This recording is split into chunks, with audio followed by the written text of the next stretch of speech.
Welcome to The First Turn. I'm your host, Hyena, and today, Llama and I are talking about This Week in Warhammer. If you like what you hear, give us a like, comment, subscribe, or share, or let us know if there's something you'd like to hear us talk about. Alright, let's get to it. Well, welcome to The First Turn. I'm Hyena.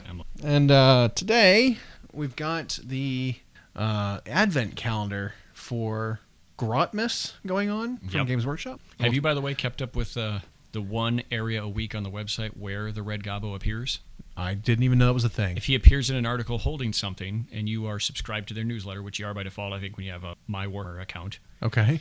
You can go in there and say what it is he's holding, and they'll draw a winner at the end for some big prize. Where do you go to put it down? What do you say? On the newsletter. What did he show this week? And What's the prizes? They haven't said. Oh my! Well, I gotta go look. Yeah. All right. Week 4 I didn't know that. Okay. I missed that. Yeah. But we've got me getting some free stuff from the Grotmas, which included some new detachments.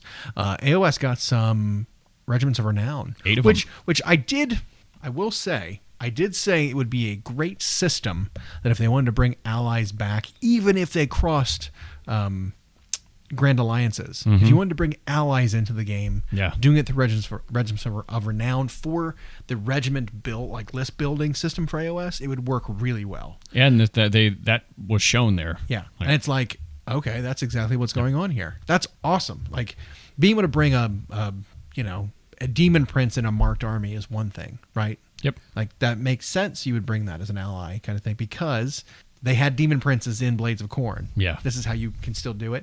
But like, hey, I want to bring some, profiteering sky dwarves in with my destruction army. Can I do that? Now you can. I think it's super cool. Yeah. And they're not the thing is they're not like a super potent. It's very simple. It's a small contingent of units with a basic rule. Right. There's no options. They're loaded out they're designated. They have a points cost that might be different from what the points would be if you added them into the army they're from. You don't have any options. It's just here's what it costs. Here's what the loadouts are. You can bring this exact setup as an ally. Yeah, it's like it's great. You can balance around that. Are you playing a Chaos army, but you want a deep striking group of balloon boys? Well, here you go. Yeah. I think it's super neat. I think it's a way to like maybe even fill some of the gaps in an army's weaknesses. And it does it by just occupying a regiment. You're not worrying about total points you're spending or if that's in violation. There's no rules crossover. And you're not seeing someone try to like do 3 armies split into equal thirds in one. It's like you take your army and you buy a regiment. Yeah, I love it. I like it. I hope there's more of that. Honestly, I really do. I think there are certain units that they could have that just are not in an army and are only Regiments of Renown. Mm-hmm. Like they did that a little bit with like some of the dispossessed units in the previous edition. They did that with basically a Gotrek, right? He wasn't for a while. He was not in an army. He was just an unaligned model that you can bring in any order army. That's kind of like what this is, right? If you had Gotrek being like, he's just a Regiment of Renown, you can bring him, and then interesting. We talked about in the future, maybe Kragnos having his people. Yeah. Well, one of the Regiments of Renown was if you wanted to take Ogroid Theridans in a destruction army. Yeah. Because some of them didn't defect to Chaos was the idea. There's few of them, but which I think is super cool. It's like, here's a couple units of these guys. Or you know what? Why not even maybe do that with... Because these Regiments of Renown are... There's a potential for units that are even Legends ones. If you wind up like, these are Legends units, we don't have this army anymore, but you can have this Regiment of Renown. Yep. And if you want to convert it up from the old world kit that we're releasing, that's on you. We don't require Regiments of Renown to be played. Yeah. But if you wanted to, as a matched play legal little mini detachment, like you can do it. I think that'd be super cool. I was coming up with a way to bring, because obviously with only 8 regiments, every army doesn't have a regiment, right? Like you can't add Skaven to any army. Right. Because Skaven doesn't have a Regiment of Renown that is available through this. Although there are some Regiments of Renown in the Skaven book that allows you to bring them in Chaos armies. This release did not come with one for every army. No, it was there were only 8. Yeah. But I was coming up with a way to do 2 of the destruction models, which was a Loon Boss and a Dankhold Trog Boss, or Trogoth, one of the two, one of the big newer Trogs. in maybe for my Skaven army. Because it's a kind of a cool combo of lookout sir plus a big hitter. It's a buddy cop team of like. But I don't think I'd want to use a grot and a troll. I think I would want to do something as a placeholder. I'd proxy something to be those two that would be Skaven themed. Sure. Right. So these aren't Skaven. They're Skaven mercenaries. They count as this buddy cop combo. Right. But it would be like, what was the named rat ogre from Hell Pit? Oh, I don't remember. Total War. Remember him? He's like Gorich or Gorsic or something like that. It was he's kind of like a mechanical like power claw. He was a legendary hero. I don't think he was legendary lord. He was a legendary hero in Total War. Gorsich? No, maybe. I don't know, something like that. Goric? I don't know. Something like that. But I would do that instead of having the troll. And then I'd have maybe like a slimy gray seer or something, or like a warlord, and if be the buddy cop. And if you're really feeling silly, you could just have them be a goblin and a troll, but they're wearing Skaven masks. That'd be funny too. Just like the Halloween style.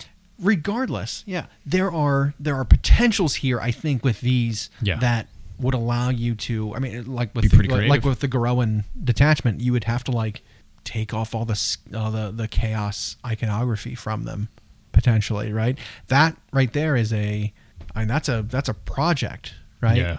Convert these guys to destruction instead of them being chaos. Maybe you give them stone weapons from Bone Splitters or something to make them more savage. They don't have these forged weapons that were made in the Baron Spire. Yep. They've got makeshift stuff. Yeah, there's like conversion potential for this to make them fit your army that you want to put them in. Yeah. So I love the idea of it. And I love that it is match play legal because so many times when things go to Legends, they're like, oh, well, it's Legends, it's out of the game.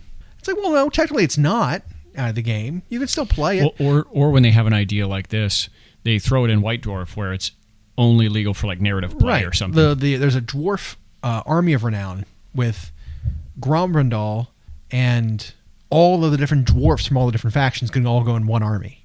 Mm-hmm. But it's a Legends army of renown that is not match play legal. Yeah. It's like, all right, well, that's neat, but what was the point? Because that's what Legends does to things. It makes people think, oh, well, it's not going to hit the table ever again. It's like, well, no, you couldn't play it, but any game you play with a Legends War Scroll in it, it's going to be like, okay, well, there's an asterisk next to it. And it's just a for fun. It's like you played units that were no longer in the game. You played units that were outdated. You played units that were homebrew. It's the same kind of thing. So, you invented a War Scroll for a unit and you played it and you won that game. Well, that game doesn't count. Yep. That's kind of what Legends feels like. It does. Which is unfortunate, because there's so many cool things that they are getting rid of. Potentially, and not replacing, that it does feel bad to just be like, all right, well, you never get to play with those again. I'm going to convert my stuff that's getting cut, but a lot of people just want to get out. They say, oh, it's gone in a year. Well, I'm going to get rid of it now. Well, it has some value. Yeah. Right. It was a pleasant surprise because really it seems like this Grotmas countdown calendar is just 40K. So to have them toss this in, it was like, all right. Now, the pessimist in me, since they're doing a new detachment, a new match play legal detachment for each army, I'm guessing based on the number of days, and since they're doing it on the weekend as well. 24 factions, 24 days kind of thing. Every army's going to get one. But the pessimist in me says, when they told us after the last data slate, after the last points update, we've got another big update for 40K before the end of the year, that this is what it is. Yeah. It's one detachment per army. Even though each of the detachments has seemed pretty good, playable even, that might be it. I would love if they do this, and in addition to this, December 30th, them have a new data slate come out with new points, new other revisions. I'd love it if they did that. If this was in addition to another like actual data slate. That would be the hope. That would be the hope, I'm just right? going to guess no. But because some rumors, and they're just rumors, were that two factions in particular, Space Marines and Agents of the Imperium, were supposed to receive big updates. Well, what big updates did they get with this Grotmas calendar? We don't know yet. No.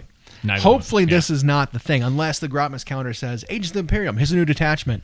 Also with your little detachment, here's an army rule update.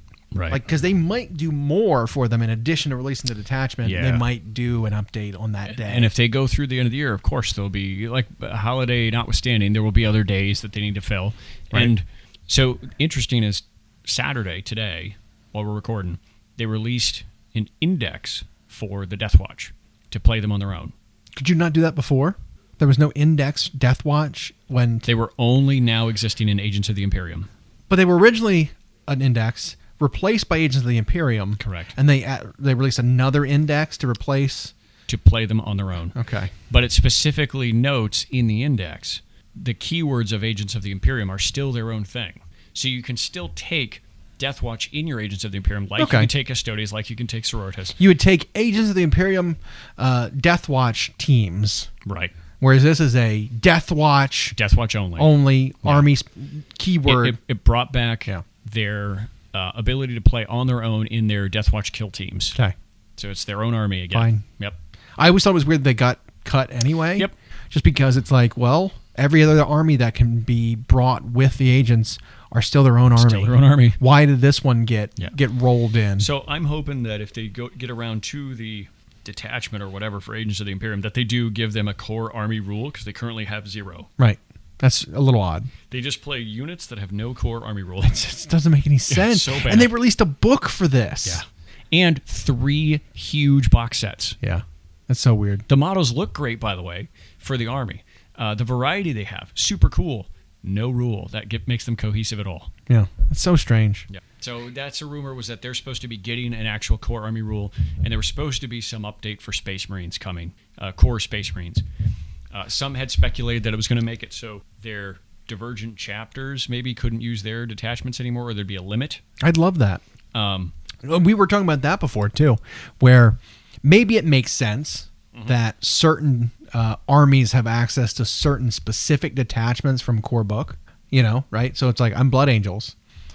I can use first company detachment plus the detachments in my book. That's it. And that should be right.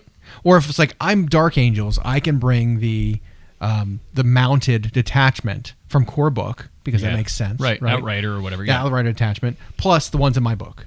Like maybe they'll limit which ones they can take, because they make thematic sense for the armies, but they don't just say, hey, here's the 7 detachments from the book plus 3 of your own. Choose one of these 10, now 11 detachments to play for your divergent chapter. Right. And because your divergent chapter has so many unique units and rules, you are just straight up better than standard Space Marines, with one exception.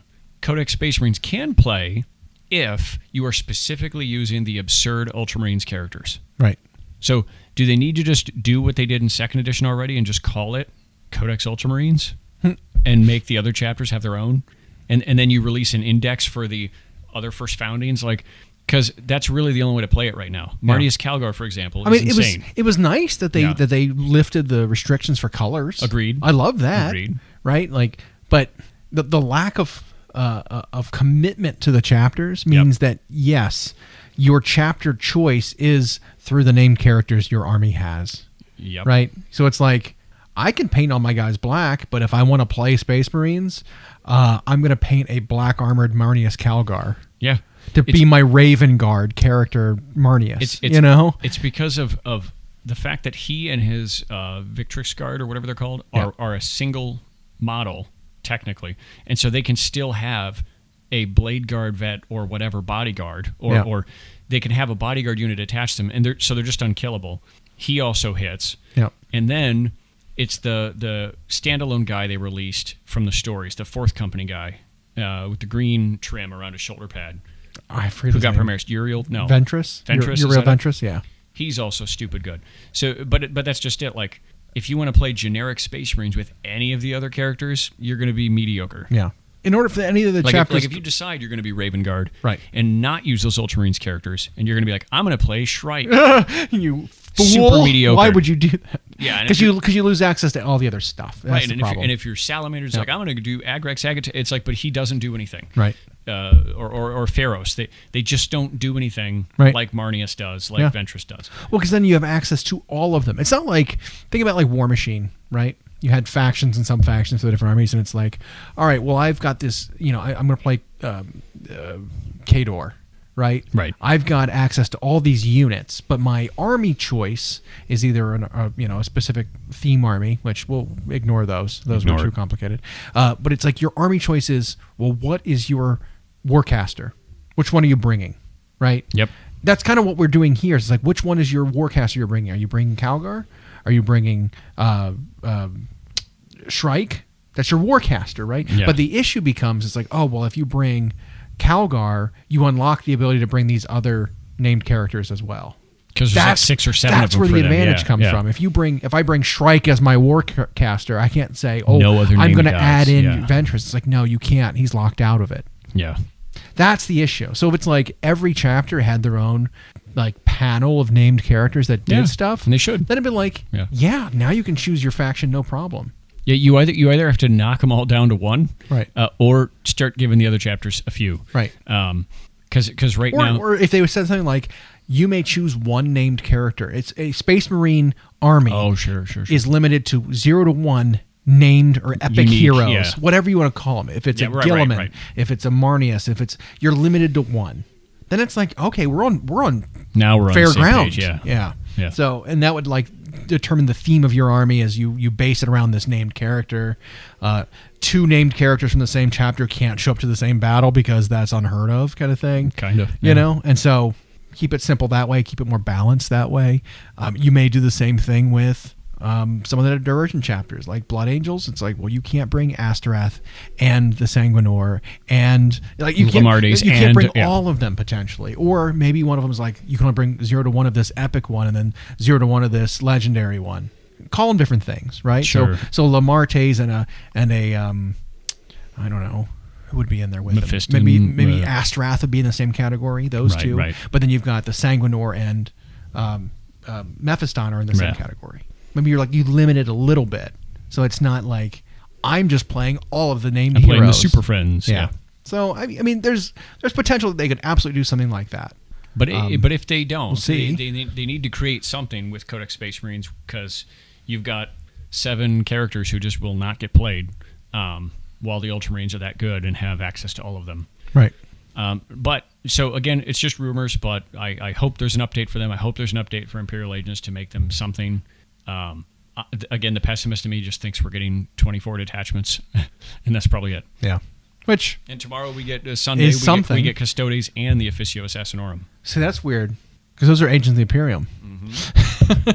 Which I wonder how the assassins are going to work, because it's not a full army. Nope. Right? There's not enough stuff in it to make an army out of assassins.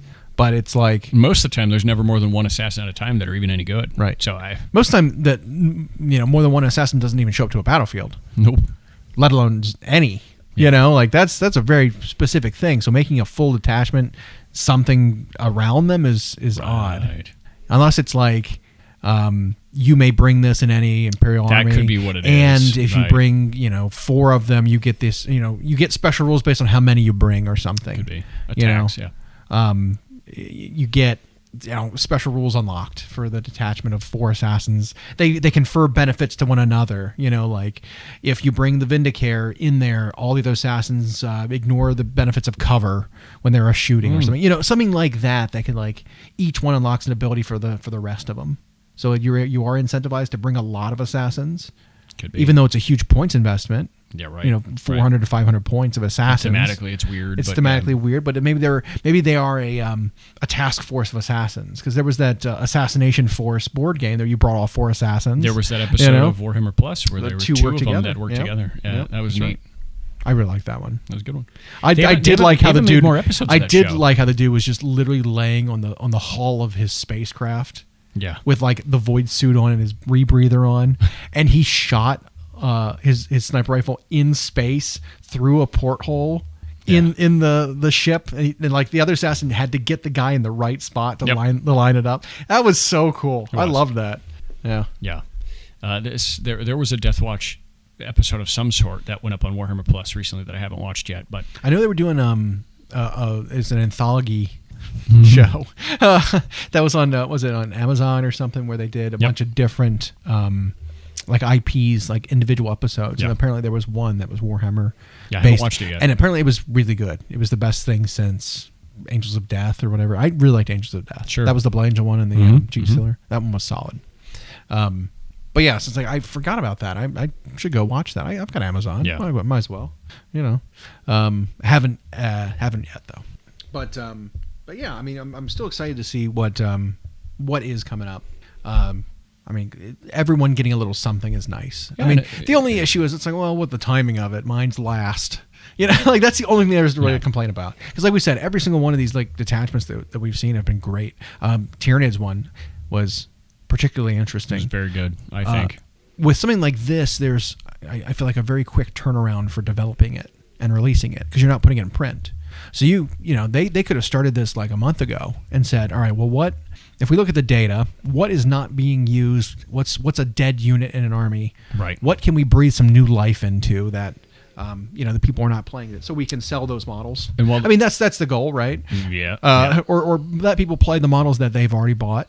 Well, and bias to Tyranids, since I play them sort of and know them, Warriors weren't seeing much play, but I don't think there was much more they could do stat-wise or points-wise. I think they have good stats, and their points are cheap, so why aren't they seeing play? They had to, and so this detachment gives them a way to be kind of the focus, but points wise they don't even eat up that much. You don't have to like build a whole army out of warriors to make the detachment useful, because they also provide buffs to things nearby, like little guys nearby, which were also not getting played. You know, the horde style Tyranids just maybe there was a few events where they did well, but they gave us a pile of new models for them, and they're just not seeing the table because it's like, well, I could buy 4 units of Gaunts, or I could buy a Tyrannifex and shoot something from 48 inches away, and that's tough 13, and just I don't have to worry about spending 10 minutes in my movement phase, moving around hundreds of little tiny models, or painting those models. Yeah.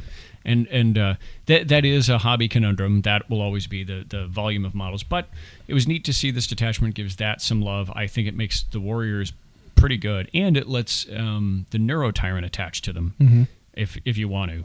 That's kind of interesting. Yeah. Because that's a model that's, well, cool. It's really has not had a purpose because they couldn't really attach to anything. And like it could attach to Neuro Gaunts at first. Who cares? Yeah.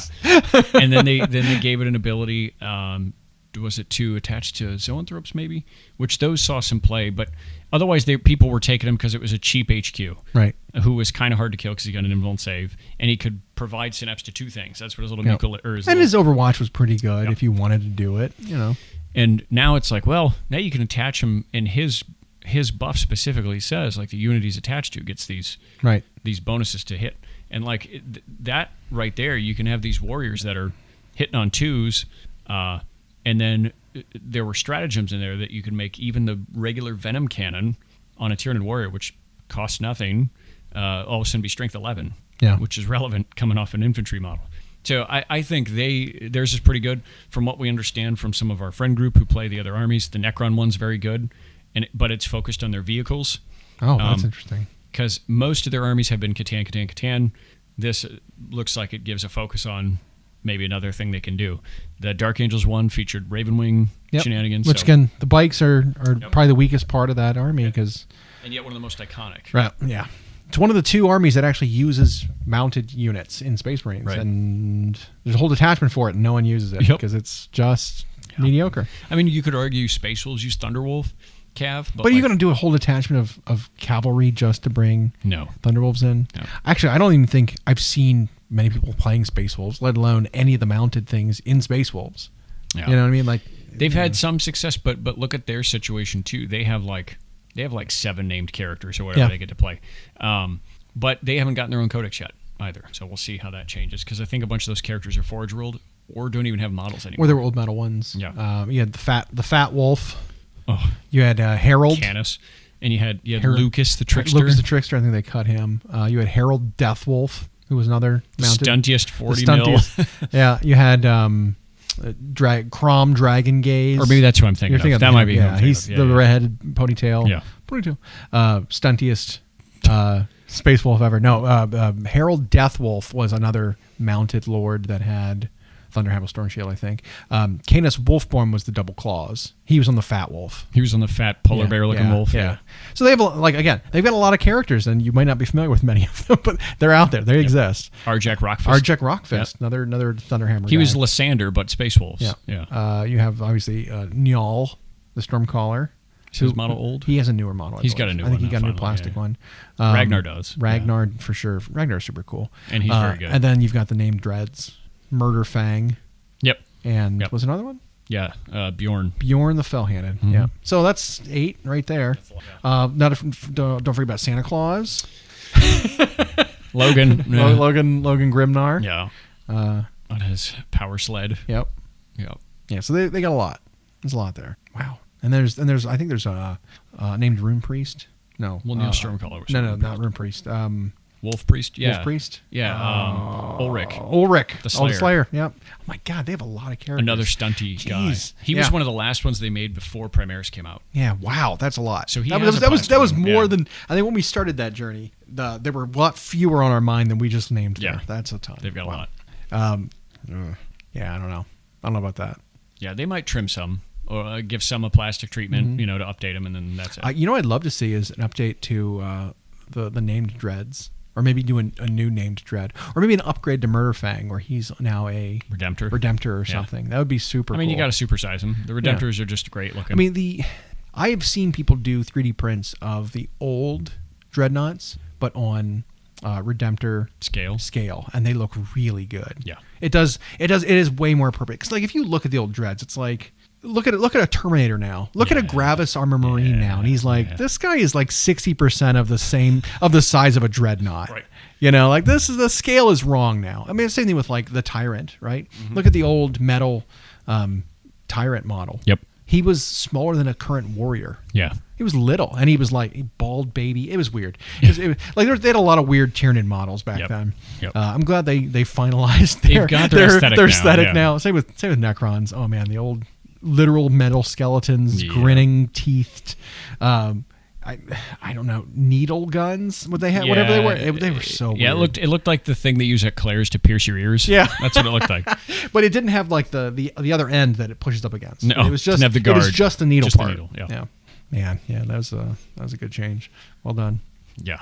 But yeah, I'm hopeful for the rest of the detachments though, because like we said, most of them we've seen so far have been good and they've been pretty good, positive. They bring, like I said, life to it models we haven't expands, seen. It gives you that 10 to 16% additional ways to play for your army if you just want a different focus.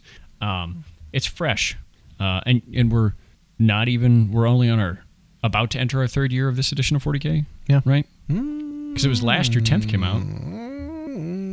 Yeah. So this is actually we just finished our first full year. Yeah, that's right. So we actually still got a ways to go. So injecting some new life, but I can see if they had these written, why they saved these until after Worlds. You don't want to throw a new detachment in there right before that tournament. Yep. So smart, good time to do it when nothing else is happening. And like I said, I mean it's just so easy to do a new detachment like this and get the approval for it, because it's, again, we're just making a document, a PDF basically. There's no printing needing to be done. There's no. And I think they decided that they're waiting to put them all in the app until they're all done. Yeah, good call. I know some folks have play tested already in our local group with these new detachments, and they seem pretty good. Yeah, a lot of fun. That's great too. 40K in general seems to be in an okay spot. So good for that. And it's the same with the Regiments of Renown for AOS. Those I don't think have been updated in the app yet. So there could be more for AOS coming. I do know. I know Slaves to Darkness updated fully. I do know that too. I mean, you can go and confirm this and look. But the Regiments of Renown that are in the current books that they've just released have actually unlocked in the app for everybody. They're not locked behind the book code, which is good, because then it's like now you don't have to buy the book for a different army in order for you to use a Regiment of Renown. Right. But like, why stop there? You know what I mean? Like, if you're going to make those rules available to everybody. Yeah, why not also make just... They still only stop at the Dawnbringers Regiment. So this new one hasn't... So we could get another one. Okay. So look, check out the Skaven one. See if the Skaven 2 are available. Because you don't have the Skaven book. I do. Oh, damn. Never mind. They are in here. Okay. Dang. Can't check it then. Unconfirmed reports then that the regiments that are in current books, that one of the 3 that have been released, are available for everybody. Because again, it is silly to be like, hey, I want to play this Regiment of Renown from this other army. Well, go buy the book so you know what the rules are for it. Go spend $60 the rules. That's rough. That's rough. What I do wonder, though, is we also got the new season of Underworlds, and a pile of releases came out. Yep. So they did those faction box sets. Really neat idea. And then it's at least an interesting idea. Do you know how much they were? I saw them. It's basically like one of them's free, I think. Okay, so it's like $100. It's like $100, and you get factions. factions. My only issue was I own a lot of them already. So So I wouldn't want to go get one because I would have at least one duplicate from each one. The two new ones that came out Yeah. with this were the Nurgle one Yeah. with the potbelly guy, and then the Seraphim one. And who, from what I understand, works at Pizza Hut and is a delivery boy. Mm-hmm. But like those models were great. I only got the Nurgle ones. I actually might get the Seraphim ones. I don't even play them, but I just new Seraphim models look amazing. Yep.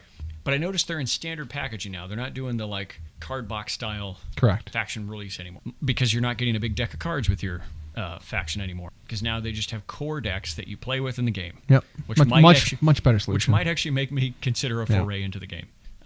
So two things though I was talking about Underworlds.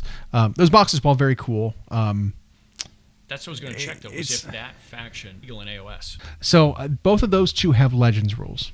already. Okay. They already went to Legends, which is interesting to me because two of the older but newer warbands went into the battle tomes. So you have like the Domitan Storm Coven is now just called Storm Coven in the battle tome for Stormcast. But like the other four that they have are not in there. Just the Storm Coven is in there that survived. Interesting. Which is weird. You had So maybe the new ones are going to be in maybe. Like anything released this season will only be in Underworlds. Maybe then when it rotates out, they move it. I don't think it's consistent yet because That could be. Skaven had the Plague Pack, became a unit, but the Assassin one that came out after the Plague Pack is Legends. The new one that came out with that Scryer is Legends. The Warrior one that came out before the Plague Pack is Legends. Specifically, just the Plague Pack, for some reason, got rules in the book. Ones after it and ones before it do not have rules that are match play legal. It's weird. I would be up for them just adding generic versions of all of them if you wanted. Yeah. You know what I mean? Like I don't see the problem with that. Because then it's not a named character unit, whatever. Like, I don't know. Models are out there, and you're repackaging them, you're re-releasing them. It's like people have them. I'd really like to use them because they're cool models. I don't want them to just be proxies or you know. Well, it makes me wonder when the fancy versions of them. Kingdom Nurgle get their battle tome, right? If that'll all of a sudden be in there, maybe. But then what about the Worm Spat? Right. Are those going to be Legends? Right. Those are super cool. It's one of the only wizards available that's immortal. You know. Fecula Flybloat or whatever her name. Yeah, I don't know what her name is. I can't remember. She reminds me of the old lady in the Labyrinth. Yeah, the big backpack absolutely. of stuff. Yep. Yeah. So I don't know if there's just no consistency. Maybe it's like, well, this unit needs to be in this book because the army needs this to round it out. That's the decision that they're making for including it. You know, because right now, Clan Pestilence does not have any priests except for the Plague Furnace.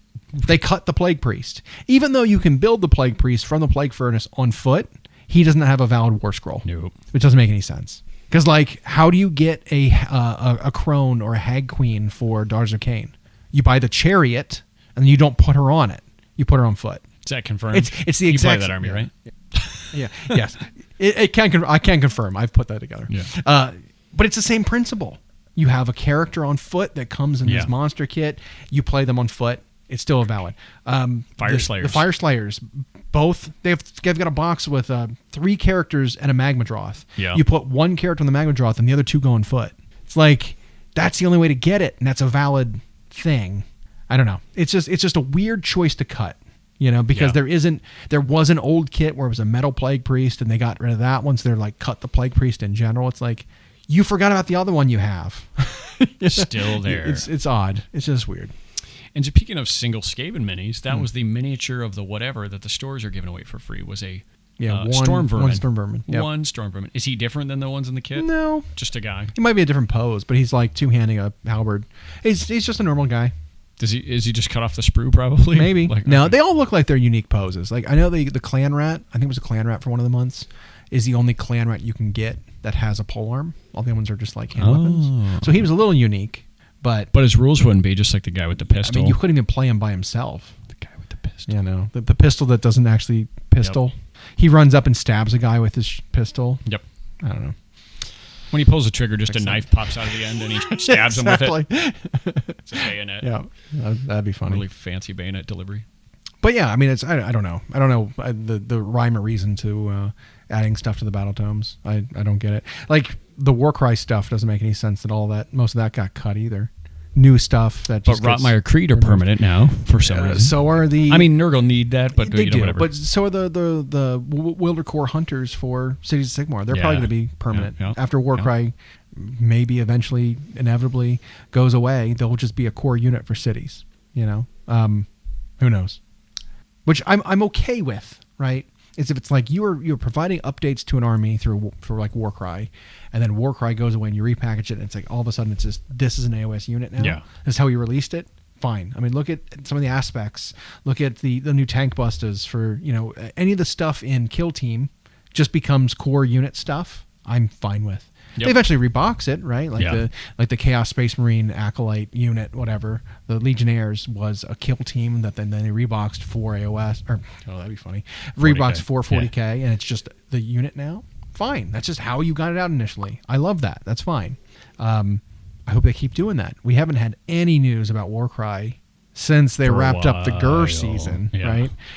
You had the twisted branch they're called the twist wield. Is maybe what they're called. Yeah, which are like thorny, the vine, dreadlock, thorny.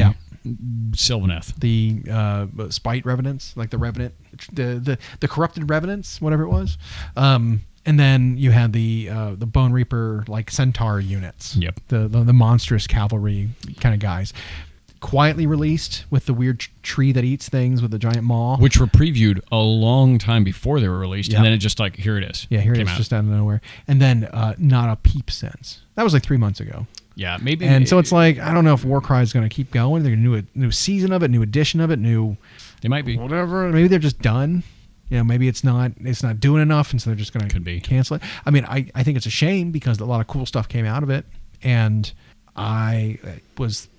I'm in the boat that like Skaven we're going to get some stuff for Warcry. Well, I think story wise, it even helped people understand what's going on a much smaller scale, right, in the Immortal Realms, which is important. Like the Underworlds does that a little bit. These weird dimensional places where people are fighting, but then Warcry definitely was like these aren't even like military proper things that are fighting for loot or treasure or whatever on some remote section of. Insert plane. For that reason, I liked it. Maybe it just wasn't successful. I don't know. Maybe they got a plan for another relaunch. Maybe it wasn't profitable just because you need so few things. Could be. I don't know. Yeah. I can't imagine it was eating too much into them. Their last quarterly report for the year came out, and they did very well. So much so that, by the way, they crossed from the whatever the UK version of like the S&P is, or the Forbes or whatever. They went from the 250 list to the top 100 list. Games Workshop did. And so they seem to be doing well. Right. I know the expansion of their second facility is like finally underway, or the expansion of their first facility at a second location is underway. So I don't know, but why they would need to cut Warcry, I don't know. It could just be it's not generating interest. Might be just like it's too similar to other things. Because they've got Spearhead now, and Spearhead's kind of that small scale sort of thing. And Spearhead's successful. You've got, they're still continuing to do things like the Turgo Spearhead's so good. I know, but they're doing Necromunda, and that's kind of that same scale. Yeah, and that's still going. They're coming up with unique stuff for that. Kill constantly. Team is popular. Kill Team's another one that's the same scale. They had Blood Bowl. They had Lord of the Rings. Middle Earth got a big massive release. update. Yeah.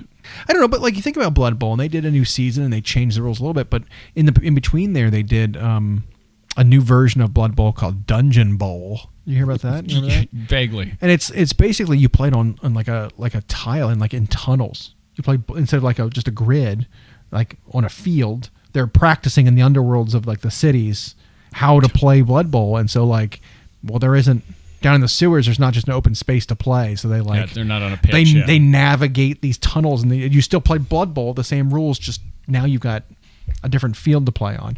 I don't know, but that's a creative, different idea. That you can do something like that with any of these games again. Like when Warcry first came out, really early on, they had Red Harvest, which took place underground, and there were like doorways and bridges and stuff. I have the box. Like I have the board. It was a thing. It's got plastic bridges, and you can only cross on the bridges. You couldn't cross the lava over anything else. So like The floor is lava. Yeah, and so like there was a whole different way to play than just playing on a 22 by 30 just flat board with terrain pieces placed on it.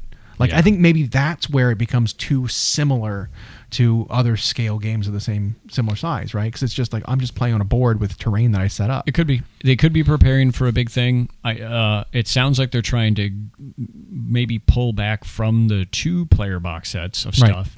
Right. So that could be. They could just be in the midst of a repackaging of some things. Or if they do scrap it, I feel like there'd be an announcement. Right. But they probably have a bunch of designs already on the way. Maybe even your Skaven that you're hopeful for. I mean, think about how they scrapped. And they might just repackage them for AOS. 12 warbands for Chaos. You know what I mean? Like that was huge. That was the bulk of Warcry. Yeah. And they're just like, we're not making these anymore. Not just for Slaves of Darkness in the AOS proper. No. We're not making them at all anymore. Period. It's including new ones. It's like that was so much of the game you just cut. That was weird, That was like it was like half of all models for the game are just like, and we're done with these. Jeez, he is just man. It's like that episode of Archer when Kazakh was in the car with him. It's very much like that. Yeah, my dog is sleeping and he's sleep farting, which is great. It is. There's no noise. It's just salty. You just taste it. Yeah. I'm gonna hear it in my brain somehow, even though it made no noise. Man, that is yeah. Whew, that is distracting. That is potent. What are we talking about? Oh yeah, Warcry. So I don't know. We have no idea. It's one of those things where it's really questionable, right? And you think about like what else they have going on. And it's like, well, I mean, is there no production space available? Are they trying to trim down? Are they cutting the weakest link?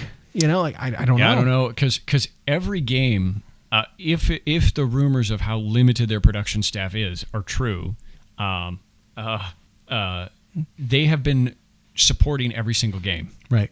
And so to have one that's just kind of gone, here's one throwaway release, but like otherwise kind of a 5-month window of nothing, something's up. And they just gave it the new logo, which looks so much better. So I don't know. I don't know either.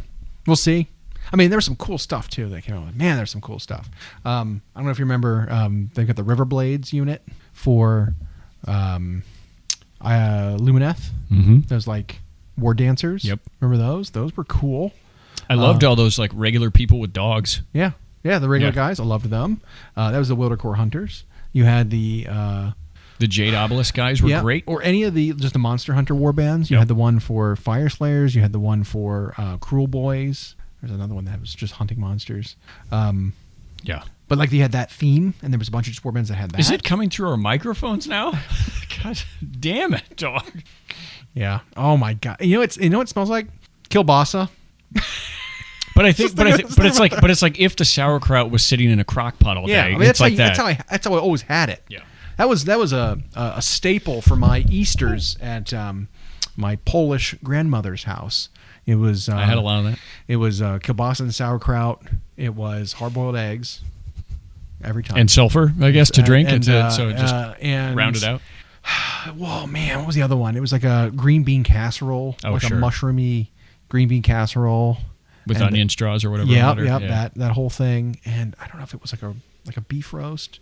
It was always, I remember, it might have been, but it was not very memorable. Or maybe it's ham. I don't know. You know what's funny? I remember the other thing. Is as a child, I hated kielbasa and sauerkraut. Yeah. When my mom would make it, I was like, I don't want this. And then like as I got older, I was like, this is really good. Well, I don't understand how they make it with the sauerkraut and how because it changed the texture of the kielbasa. If it was like some special, Polish deli kielbasa they were getting or what, but it was like so much different than anytime I make it.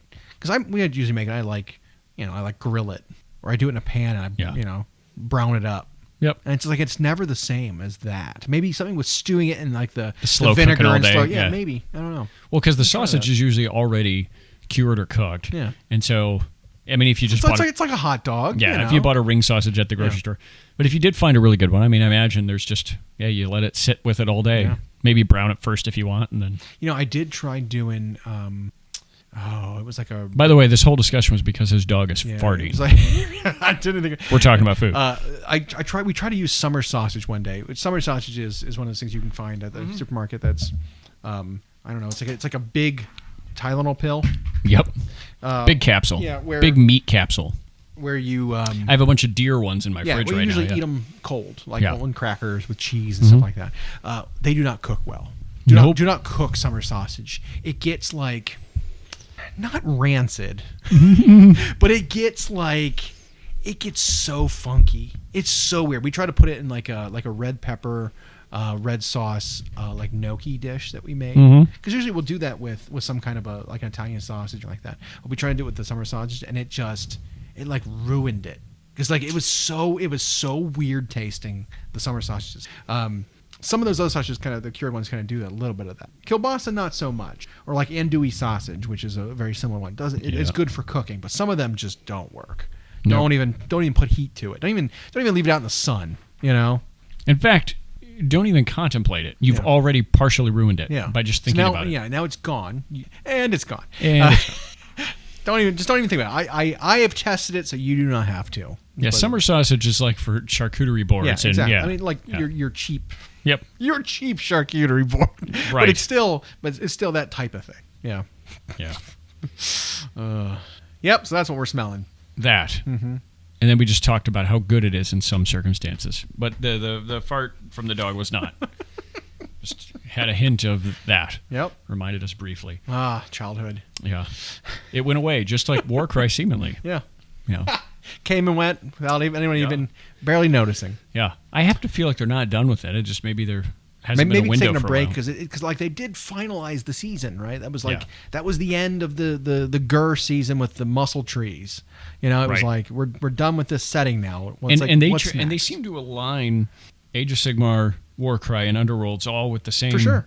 Yeah. land or same place. Yep. I mean, most of what was going on in Underworlds took place in the realm, and it was like 3 or 4 seasons in a row because that's where we've been a lot of, you know, with the expansion of you know, in the that was the Kronspine incarnate crashing and all the that, crashing ship in the realms, the jungles of Gur and stuff, which is where we got some of our new Seraphim updates was a temple ship crash or temple ship salvage or whatever it was.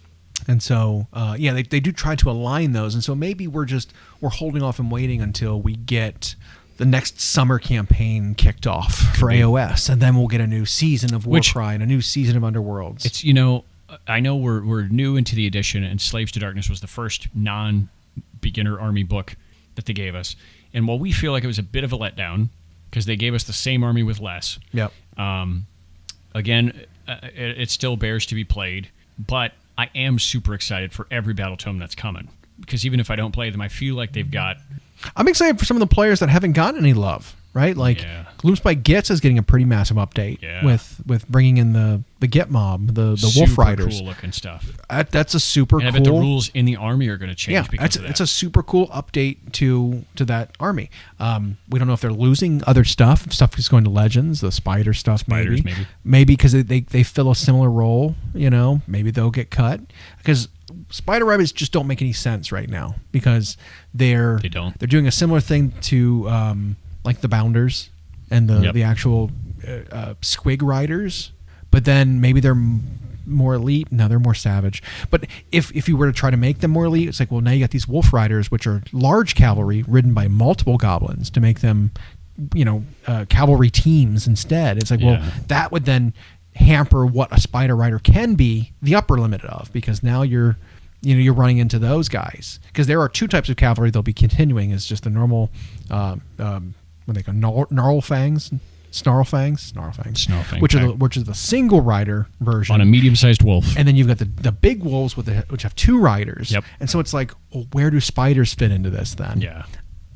They cut, and then on the small end you have guys riding squigs. Yeah, exactly. So like you've got spiders, 3 cavalry types. So spiders are bound between those 2 limits, right? You're bound between you're bigger than a squig, but you're smaller than a snarlfang. What are you for? Yeah, I don't get it. So I could definitely see, and is it even possible to get Spider Rider models? I don't even think so. I don't know, but I could see them being cut and being replaced with snarlfangs. That's where I think we're going with it. Maybe they can keep the Arachnarok in some fashion, turn it into something else, use it for something else. I don't know. I hate to see that get cut because I do like that model a lot. The spider itself is amazing. The goblins that ride it, not so much. I do get excited at the thought of us only being 3 books in because 2 of the factions, Skaven and Stormcast, got a lot of new models. new stuff in Age of Sigmar is just super exciting to me because it's stuff we most of the time haven't had before, and they have to come up with something new to expand stuff. So I'm getting excited for what next year's going to bring for that. Yeah. Thinking about next year, we actually got a recap of all the different things that were released this year as part of the Model of the Year voting. You start to forget which model this year. And I was trying to remember what was what, and there's some things that I was like, oh, I'm gonna vote for this one that just wasn't on the list because I guess it was too long ago, or maybe it was last year. Might have been. Because I thought when they released the Abraxia plus. Let's see, the Crone Seer for Daughters of Cain, the Crow Witch. Yep. That's like the alternate, sub-faction. She's not a non-Marathi follower for Daughters of Cain. I thought they had also released the Kurnoth General in there too, riding the giant beetle. I thought that all kind of came out at the same time, but he wasn't on the list. No. I thought, because he's like riding a stag beetle with the spear and the horn. I thought he had come out at the same time as the other two. I thought there was 4 of them that came out together, and I guess not last year. Yeah. Okay. And then, so I might have voted for him because that's a cool model, but it's like we got Vizek, and Vizek is definitely better. Well, and so it's funny is like, and they bookended the year with it. Yeah. Because Usharon was early in the year. Usharon was so good. I think it's a toss-up between those two, honestly. And then they closed at the end of the summer with Vizek Scour. Yeah. And like, you're talking about centerpieces. I think no matter what, you're a fool if you don't vote for an Age of Sigmar model, because those two centerpieces blow away anything that came out for any other game system. We were joking about voting for either Kotias or the Sanguinary Guard. Just because they were so controversial. Yeah, exactly. So I saw people saying that online. So like, model of the year for a different reason. Right, it's because it's the most memorable one, not because most talked about. Not because it's the best one. Yeah. I think Prosecutors, was a funny choice too, because while they look great, they're not Model of the Year worthy. Model of the Year is like named characters. You know what I mean? Like standalone centerpiece. Yeah. Maybe the named one, Tornus the Redeemed. Right. Oh sure. Cool model. Oh yeah. Absolutely could be Model of the Year. A lot of people love that model. Iona's Cryptborn, I guess, was last year. That might have been at the same time as the Kurnoth. And who won it last year? Kragnos. I don't know. I don't remember. That's what the Kragnos I know. I don't remember. The dragons were up there. Yeah. Ionis was on there.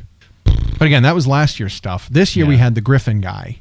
Iridan the Watcher. The new one, yeah. Yeah. Abraxia was on the list for this year. Yeah. So there are some other good ones in there, but I just don't think they're as good. No, and I think most years they could have been, but it was like when they started the year with Usharon being what he was, and then ended the summer with Vizek as the last like big release, because now it's like little stuff between now and the end of the year, or just rules. It was like, I feel like those two have to be your picks, you know. Whatever. No, I think those are going to be favorites. Correct. I think they're going to be the highest voted ones. Yeah. Because they usually you can choose a different one for yourself. They usually show off first, second, third is what they do. Because the 1 year third ended up the stupid Noise Marine or whatever. Yeah. I just wanted to. They included some of the models you can't really get, like the event exclusive ones were on that list, which I think was really funny. The Warhammer Plus exclusive one was on there. Which is like, technically you released it, I guess, but like the Steel Rook. Yeah. That one little Siege of Sigmar, with like the hook helmet, like the Crow Knight was on there on the list. It's the like Gonzo Knight. Yeah. Cool model. It is. Model of the year though? No, I don't think so. I guess it maybe we just it's maybe surprising to me when you see what people vote for once they show second and third, right? Because the winners are never that like you. It's hard to argue. It's just like when you see what gets the Slayer sword. It's like I can see it. Yep. Even if people think other stuff maybe was cool, it's like there's not really a problem with what wins. Because the first model of the year when they started doing this ever was Magnus. Yeah. And then it was Mortarion. 100%. And it was like, yep. And then last year you had Angron and you had... So it's like Abaddon won one year. They didn't release a Chaos character this year for 40K, so... They didn't. So we will have something else. Well, last year was crowded because you had Angron and Vastor, I think, both on there. Yeah. Like, wow. And then Abaddon won 1 year. Gazkul, I think, won 1 year. So they always pick stuff that's like, yep, no problem. Yep. So I have a feeling if it's one of those two... Well, no Gazkul didn't win. It was Makari that won. but Gazkul is with him. Yeah. So they're a package deal. I think it was something stupid like that. It was actually if you yeah. Depending on who you ask, Gazkul might be the bodyguard to the real warlord. It was Nakari's dating profile where it's like Gazkul and I are a package deal. Yeah, you've got like the photo of him on the dating profile, but it's Gazkul is so much bigger. It misleads you into thinking that's because he's in every group picture. That's who you're, going on a date with, and this little little guy shows up. Yep, it's funny. Oh no, that's my buddy. That's a. Mm-hmm. Oh, here I am. I tell you what, I've been to battle with him. No, I was this one in the corner. Yeah. Yeah. So I don't know. I feel like those two are the strongest because I think not even just from Games Workshop standard of centerpiece, but those two they blew away a lot of even what you saw in like the pure art realm of like resin releases. It was just like those two, and at least for Usharan because he came out in like February. I don't know if I've seen a model shown off by more artists than that one. And Vizek Scour just needs more time because he's not that long in the tooth yet. I feel like most of that release box's models are phenomenal. Yeah, they really are. Tons of people have done Krennic, the Lord Terminus, or not Krennic. Krennic, the blade, Fellblade guy, Kritok Fellblade. It's really cool. He's been painted a lot. I just think Vizek needs more time before some of the artists show him off. But even like the Executioner guy from Stormcast is an amazing looking model. Oh yeah, potentially like. Maybe not modeled a year, but like this is. Well, and you know what makes it difficult? This is they do a dump like that where so many models came out at the same exact release week. Right. How do you pick one? Because any of those released on their own could have been. What's weird is some of them did release on their own in different poses. They have the starter box of that Executioner guy with the axe. Oh, yep.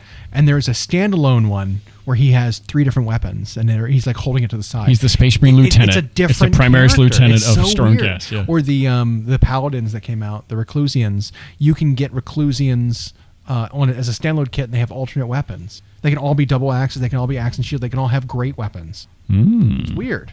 But I don't think there's different rules. I think they're all just Reclusian weapons. No. It's all just flattened rules. Pose it how you want it. Yeah.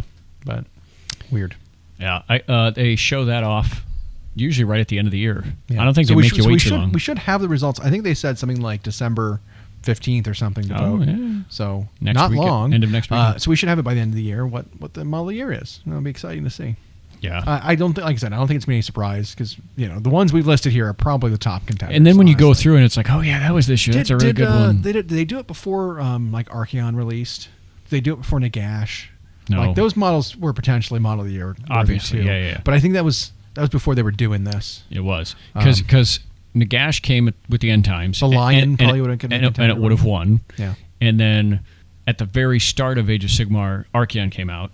They didn't do it. And then Magnus came out, and then they started doing it. Lion was up for it last year. I don't think he won though. Yeah. I still can't remember who won last year. It's a good model.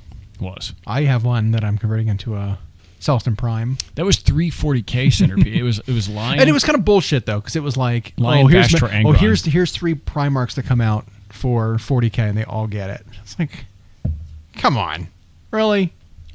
I mean, do you think next year when they release, I was saying Windius, Lehman Russ? No. Maybe. I think they're more likely going to do Emperor's Children, and we're going to have Fulgrim come out in demon form. That one will be model of the year. I 100% guess that model's been catted already, and they just are sitting on it. Yeah, we'll probably get that one before another Loyalist. I don't even know if they've decided, let alone the fans, on which Loyalist would be next.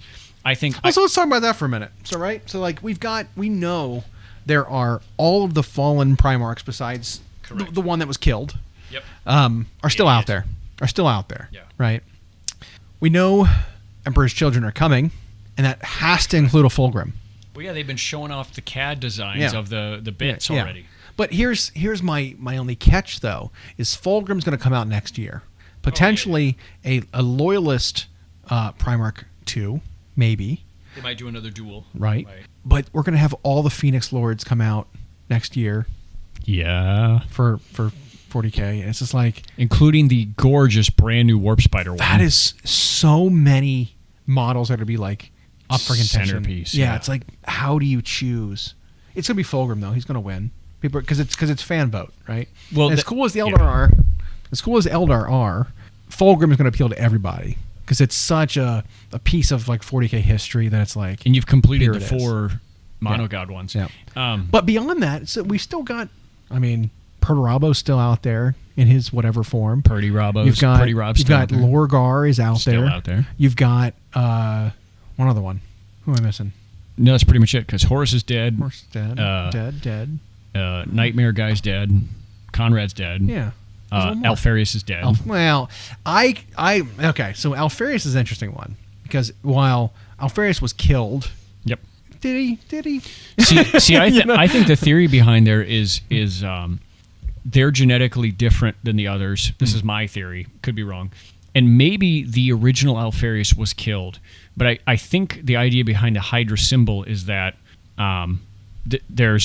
it's almost like a mantle or a title. Someone else becomes them, like Lucius the Eternal, but not stupid. Yeah. So I think there could be another one out there. I mean, there was even another one during the Siege of Terra after they knew Dorn had killed Alfarius. Well, there's Omegon who can Right. also think of the movie The Prestige, right?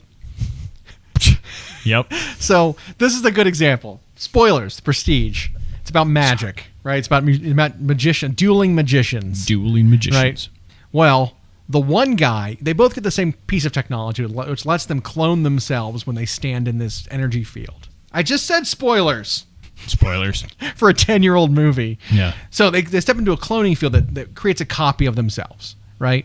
Well, the one magician does it and realizes what's going on, and so he incorporates it into his act, where he is creating a copy of himself and killing himself every single time he clones himself to pull off this trick. That's very much a Lucius the Eternal kind of thing, right? You die, you take the place of another guy, whatever, and you're the new guy, but the old guy is dead. Yep.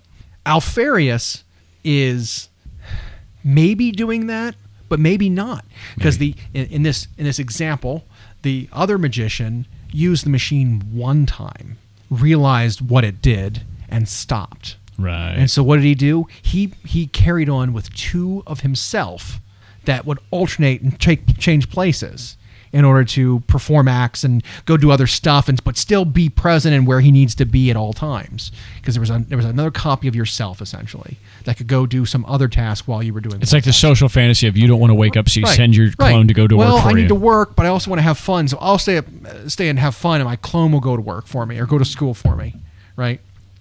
Kind of like that. That's the Prestige. That's how he how they played this off. That could have happened with Alfarius and Omegon, right? Because they're basically the same guy, twins that would change places with each other. One of them maybe died, but who knows if that was Alfarius, because they're both Alfarius. They're both as well Alfarius, as they're both Omegon. And there was the one who appeared late in the Siege of Terra who called himself Alfarius, and it wasn't. He was a first captain, but he still called himself and behaved a lot like him. Yeah. And so it's like, who knows? It's the most mysterious legion. It is, yeah. But so I am not ruling out the fact that we could get a new Alfarius model, because we saw a bit that looked just like his spear, right? In one of the rumor engines. There was a rumor engine about it. So I think that it's not a red herring. No. I think potentially it's a viable prediction that we could get an Alfarius. It was a lot like it, and obviously when they do those rumor engine pictures, they clip out background stuff or anything else in the model. We have no idea of scale, right? But it was that looks pretty close. It could be a guy wielding a spear that's similar. It could be like a Forge World character model that's got a. Did they ever show Forge World and rumor engines? He's Alpha Legion. I don't know. They usually just show plastic. That's a good point. And so I don't know. I think it's still on the table, though. Is my point. Oh, sure. Is it the most likely one? No. I think they could write it in though, without a problem. Yeah. But as far as I don't know how long we'll wait after the 4 mono gods before they do some of the undivided ones. Perturabo is active, so that's one. I think the issue there is so there's a rumor that Bellicor maybe is going to be written out of the 40K fluff, which I would be okay with. It's fine. His model is not in a 40K box. It's in an Age of Sigmar box. It's an Age of Sigmar box. And he's been really active in the Age of Sigmar story. Yeah. He and Olander especially have an ongoing thing. You know what I think would be really interesting is because all the Greater Demons are all in AOS boxes too. If they just cut Greater Demons from 40K. And you have their Primarchs now. Yeah. Right. You have that, and then it's you've got the Lesser Demons, but there's no you got demon princes, whatever, but like no more greater demons. That'd be a loop. Not because like greater demons don't exist anymore, but just because like they don't interact in the world. You create a little more. You create a little more differentiation in the games. Right. You might have people who are like, oh, I own 4 Bloodthirsters or whatever, but like it's because you have the Primarchs. It's like there's not a need for them. Right. Because the Primarchs do what greater demons don't. How is Angron going to be in the game and then be outdone or like have other models compete with him? Right. It's like, are you going to bring Scarbrand? I think he's going to AOS as well and be out of the story. Are you bring greater demons that aren't as good as him? The whole army rule. Well, and even consider evolves around. Now let's consider lore wise. Yeah. Is Angron going to tolerate a greater demon? Because no greater demon can match him really in a fight.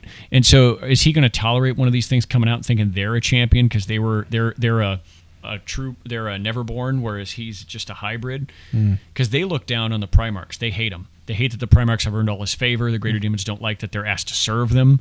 So they won't like him. And Angron's going to be like, I don't tolerate you anyway, so I'll kill you because it satiates my itch for a minute. So you're right. I could see them leaving that space. That would be a huge Band-Aid. Yes, it would. I don't expect that's happening anytime soon. But Be'lakor rumored to be leaving. Yeah. And he was kind of like replaced with an undivided demon anyway when they brought Vashtor in. Right. So, and Vashtor thematically fits into 40K fantastic.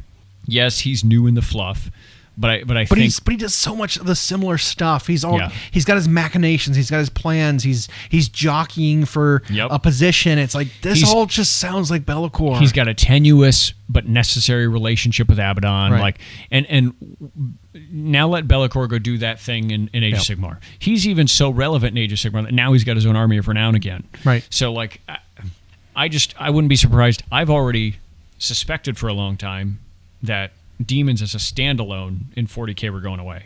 That they were just folding the demons into the monogod I would be factions. okay with that. Yeah. I would absolutely be okay with that. It makes more sense. It happens. That's how you do it in AOS, and it works just fine there. And it's funny is the only pushback I got from 40K diehards was like, well, but then what do you do with Be'lakor? I was like, that's one model. They're not going to keep the whole army. I'll tell you what you do. You put him in the garbage. You send him to the other game where he's from. Right. That's what you do. Yeah.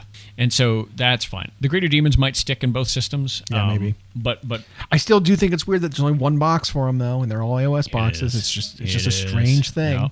Same with the Demon Prince. And it was one box when they were in the white box. Yeah. And then now Age of Sigmar is the red box. That's still. Yep. Yeah. It's interesting. Could see. Because outside of name dropping some of them, they just don't appear much in the 40K lore. Plus, why the hell is Silesk and whatever in 40K? When they were Hedonites. It's literally a Hedonite from AOS. Yeah. You should not even be remotely associated. That's why the two twins of Slaanesh are not part of 40K. Right. Because they are specific characters to AOS. It's weird. When they gave us the new Changeling model, AOS box.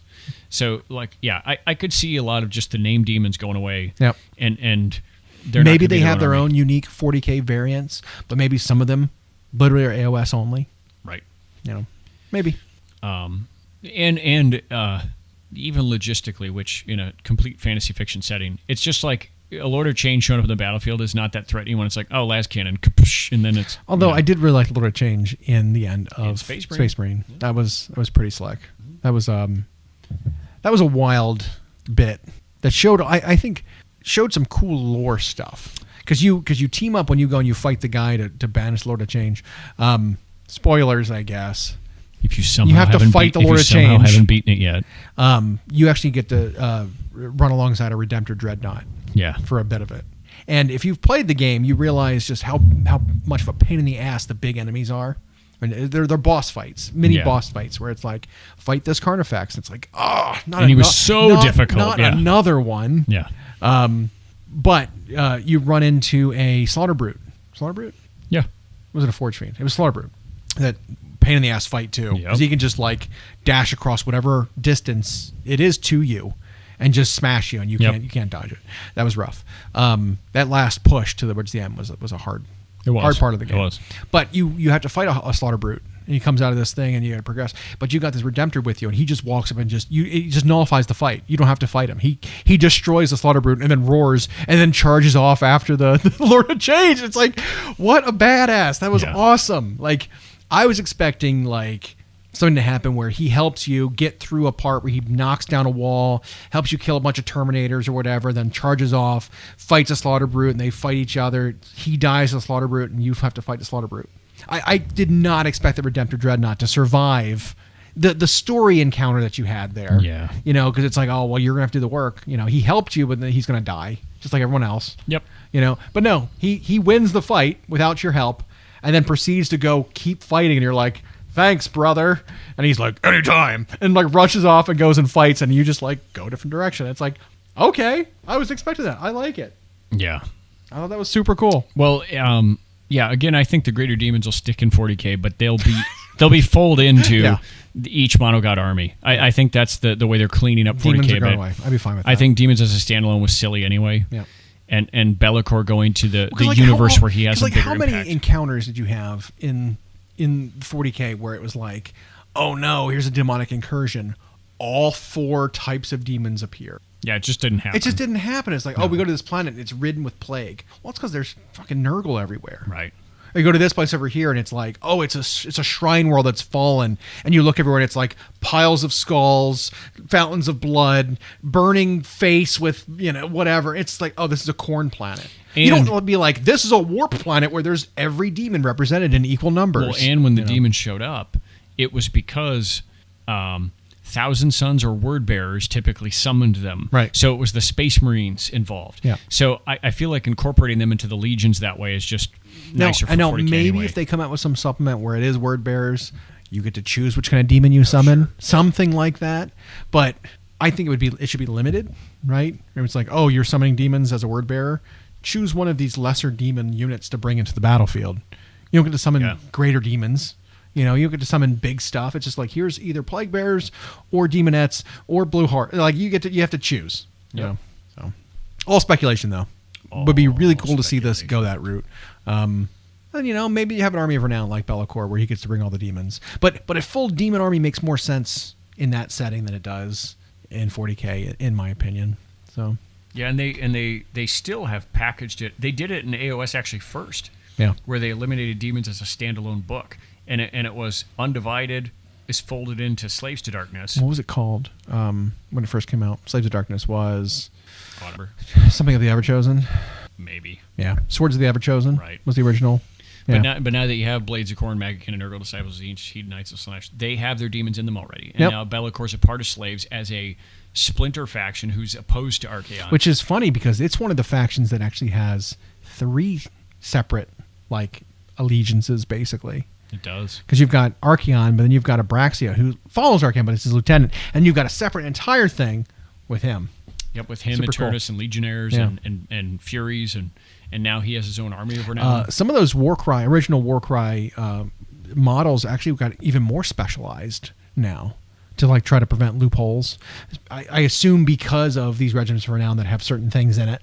But like the Centurion Marshal now used to say friendly demon and mortal units got this benefit when near him. Now it specifically says Legionnaires and Furies. It specifies the 2 units that he benefits from, which is what he ran with before. Right. But now it specifies it, so you can't say if you had the old wording, you could ally in a demon prince or have a demon prince and benefit from it, or ally in bloodletters and it would count because they're demon units. It's part of your army. So they cleaned it up and made it so that he specifically works with these 2 things, which is good. It's fine. It's better. A little less exploitable, which is positive. It is. It is. You know what though? I think I'm in the mood for kielbasa. For some reason, the smell is gone, and I'm. But now I want. Beginning to miss it. Now I crave it. Yeah. Zuko, come back here and. You still gassy? Well, let's go eat. Let's go eat. Thanks for joining. We hope you enjoyed. Follow us for more of our weekly episodes on YouTube Podcasts, Spotify, and Podbean. You can follow myself and Llama on Instagram. We are at Llama Paints Minis and Hyena Paints Minis. Music provided by Kevin MacLeod at incompetech.com. And as always, we'll catch you next time.